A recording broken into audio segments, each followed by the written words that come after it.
Sirifi wayo Haidara Sirifu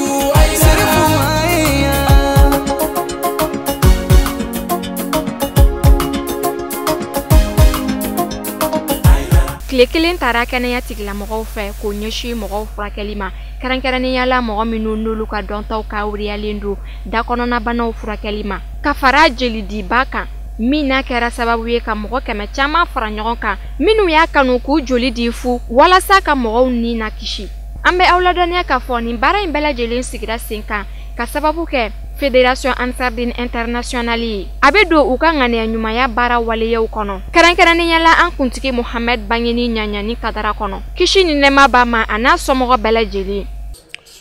Effectivement mawlu bonya kosɔn santé Sirif la an ye jolidi organisé ka kɛɲɛ ni bi ye ani journée de consultation gratuite n'o ye ka dakɔnɔnaw lajɛ ka banaw détecter ka banaw furakɛ. Voilà, fu falaki an y'o kɛ bi mawlu bonya kama. Oui,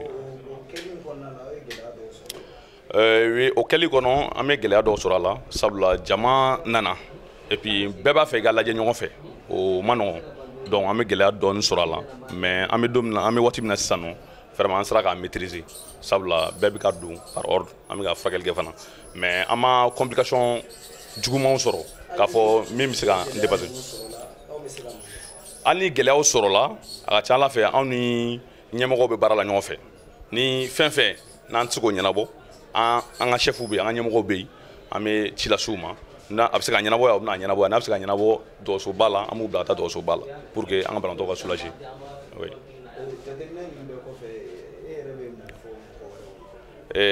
Jateminɛ ninnu bɛɛ kɔfɛ ne bɛ min fɔ mɔgɔw ye caman t'a dɔn an fɛ yan Centre Sirif la caman t'a dɔn primo ko ɲi bɛ furakɛ an fɛ yan caman t'o dɔn donc aw jɔyɔrɔ ka bon o la kosɛbɛ tiɲɛ yɛrɛ la ɲi bɛ furakɛ an fɛ yan aw yɛrɛ ɲɛ b'a la donc u bɛ ɲi furakɛ u bɛ ɲi bɔn u bɛ prothèse fixe et mobile prothèse dɔw bɛ bɔ ka don dɔw fana bɛ to yen a tɛ bɔ bilen u b'o bɛɛ labɛn yan ni bana caman bɛ yen dakɔnɔbana caman bɛ yen a bɛ furakɛ an fɛ yan mais maaw t'a kalama donc aw nali bɛ kɛ sababu ye ka mɔgɔw kunnafoni pour que u ka bɔ a kalama ko ni furakɛ bɛ k'an fɛ yan voilà o fana kɔfɛ an bɛ hygiène parce que saniya fɛn bɛɛ bɛ saniya de bolo dakɔnɔna f'a ka ko ka jɛ siɲɛ 3 ɲɔgɔn par jour donc saniya de don ni nɔgɔ fɛn donna da kɔnɔ a bɛ taa fo tube digestif la donc a bɛ na ni kasara caman ye kɔnɔnabana caman bɛ yen a bɛɛ sababu ye da ye donc a bɛɛ sababu ye da ye an bɛ ɲini mɔgɔ fɛ u k'u dakɔnɔ ko ka saniya kosɛbɛ siɲɛ 3 tile kɔnɔ. Fédération Ansardine Internationale ka nin waleya min filɛ nin ye a kanuna kosɛbɛ dugudenw fɛ wa o kelen kun don Banque de Sang ɲɛmɔgɔw fan fɛ ni k'u da maga jeli nafa la kɛnɛya sira kan ka d'a kan kuma caman mɔgɔ dɔw bɛ bɔnɛ u ni na ka sababu kɛ jelintanya ye. Donc don san ye fɛn ye mɔgɔ min bɛ yen ni a ka kɛnɛ n'a bɛ taa san 18 la ka na san 60 la n'a bɛ wuli ka na a yɛrɛ ma dɔgɔtɔrɔso la ka na joli di sɛgɛsɛgɛliw kɔfɛ dɔgɔtɔrɔ k'a jira k'a fɔ k'a bɛ se ka joli di donc joli bɛ taa minɛn kɔnɔ k'a lasago n'an b'a fɔ poids de sang donc ka o sɛgɛsɛgɛ k'o bila k'a di banabaatɔw ma donc an b'a fɔ o de ma don de sang donc nafa min bɛ don de sang na nafa barika ka bon parce que mun na bi tile in na technologie développée la mais fura tɛ yen min bɛ se ka joli remplacer donc mɔgɔ min bɛ yen n'a dalen don dɔgɔtɔrɔso la n'a ye accident kɛ muso min bɛ yen n'a b'a yɛrɛ masɔrɔ mɔgɔ koloci bɛ mɔgɔ minnu na ani bana wɛrɛw bɛ mɔgɔ minnu na n'olu bɛ yen donc olu mago bɛ joli la donc ni u m'o sɔrɔ o waati kɔnɔna na a bɛ se ka na ni ɲangata dɔ ye waati dɔ kɔnɔna na donc à ce moment o y'a nafa fɔlɔ yɛrɛ ye ka taa banabaatɔw fɛ na mais nafa min b'a kan tuguni min yɛrɛ bɛ n'a di nafa b'o kan parce que a ka kɛnɛya sabati a b'o dɔn ni fɛn kɔnɔna na parce que ni joli taara analyse dɔw bɛ an b'olu kɛ n'an b'a fɔ sida bana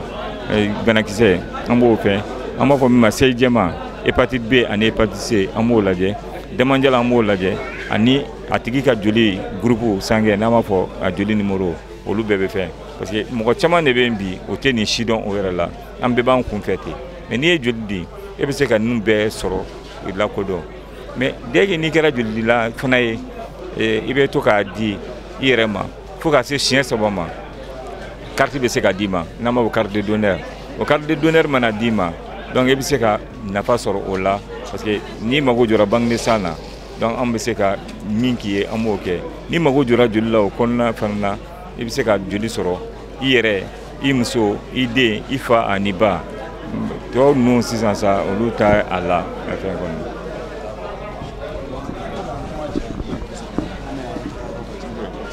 Les mêmes expressions en français. D'abord,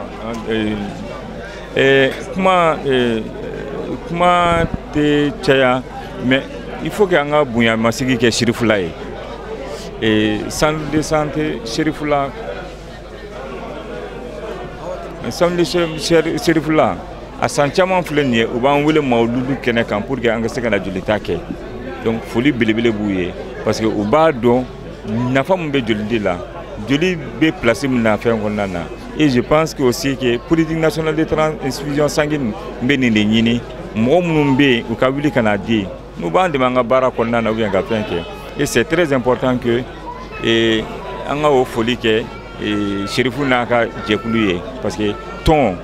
bɛɛ ni bɛɛ sera ka kɛ comme Sirifula b'a kɛ cogo min na donc a joliko gɛlɛya min bɛ joliko kɔnɔna na a bɛ nɔgɔya kosɛbɛ fɛn kɔnɔna na. San o san an bɛna yan nɔ an bɛna joli di mawulu kun kɔnɔna na u ka activité vraiment a bɛ kɛ sababu ye an bɛ joli caman sɔrɔ vraiment joli ninnu n'an y'u sɔrɔ n'an y'u baara an b'u bila ka taa dɔgɔtɔrɔsow bɛɛ la dɔgɔtɔrɔsobaw bɛɛ la ya commune 6 ka taa commune 1 na fɔ commune 6 joli bɛ taa o yɔrɔ bɛɛ la ani Gabriel Touré ani Ponge ani Luxembourg ani hôpital de Mali joli ninnu bɛ tila olu ni ɲɔgɔn cɛ joli ɲuman ni analyse kɛla vraiment a nafa ka bon wa minnu bɛ joli di fana olu fana b'u ka jaabiw sɔrɔ k'a lajɛ ni fɛn b'i la ni fɛn t'i la o fana bɛ dɔn donc vraiment an bɛ Sirifu fo vraiment nin baara ɲumanya in na parce que voilà minnu ni fɛn wɛrɛ b'u la an b'u wele u kan ka furakɛ cogoya min na an b'o ɲɛf'u ɲɛna fana k'u bilasira.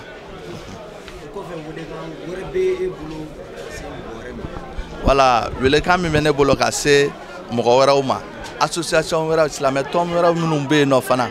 vraiment n'u fana sera ka nin ɲɔgɔnna kɛ mawulu kɔnɔna na k'an wele an ka taa joli ta u ka yɔrɔ la u ka activité kɔnɔna na vraiment a bɛ kɛ sababu ye joliko caman a bɛ nɔgɔya.